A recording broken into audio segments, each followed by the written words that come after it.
খুব সহজে অল্প জিনিস দিয়ে ক্যারামেল পুডিং ঘরেই তৈরি করুন। প্রথমে আমি পাউডার দুধ গুলিয়ে এক সাইড করে রাখবো। সামান্য গরম দুধের মধ্যে পাউডার দুধ দিয়ে দিলাম।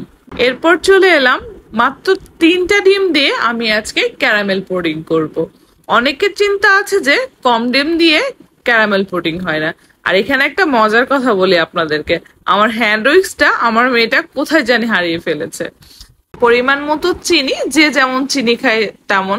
আমি লাস্টে কাঁটা চামচ দিয়েই ডিমটা ফাটিয়ে নিচ্ছি। আর আমি এখানে ডিমের গন্ধটা যাওয়ার জন্য ভ্যানিলা এসেন্স ইউজ করব, খুব সামান্য পরিমাণ।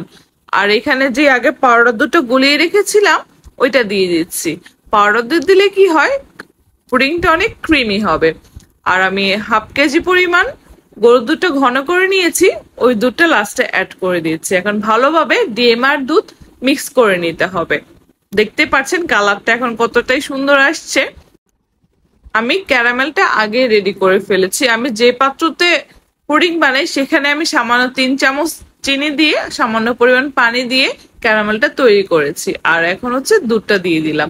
আর আমি 2-3টা বাইরে দিয়ে নিয়েছি, কারণ যদি ডিমে কোনো বাবলস থাকলে সেগুলো আর থাকবে না, চলে যাবে। তো সামান্য পরিমাণ পানি দিয়ে যেভাবে সবসময় পুডিং ভাপে দেওয়া হয় আমি সেভাবেই ভাপে দিচ্ছি। 20 মিনিট থেকে 30 মিনিট পর্যন্ত ভাপে দিব, তারপরে হয়ে যাবে আমার পুডিং রেডি। খেয়াল করে দেখবেন খুব বেশি জিনিস দিয়ে কিন্তু আমি পুডিংটা বানাচ্ছি না। আমি 30 মিনিট পরে এলাম, এখন দেখছি একটা কাঠি নিয়ে খোঁচা দিয়ে দেখবো যে হয়েছে কিনা। যদি কাঠিতে কিছু না লাগে তাহলে হয়ে গিয়েছে। দেখতে পাচ্ছেন আমার ক্যারামেল পুডিং এর কালারটা কত সুন্দর এসেছে। আমার হাতের এই ক্যারামেল পুডিংটা সবাই খুব পছন্দ করে, আপনারাও ট্রাই করবেন। আমি কিন্তু খুব সহজভাবে দেখিয়েছি, খুব অল্প উপকরণে।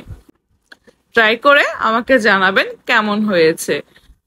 ভালো থাকবেন সবাই, আল্লাহ হাফেজ।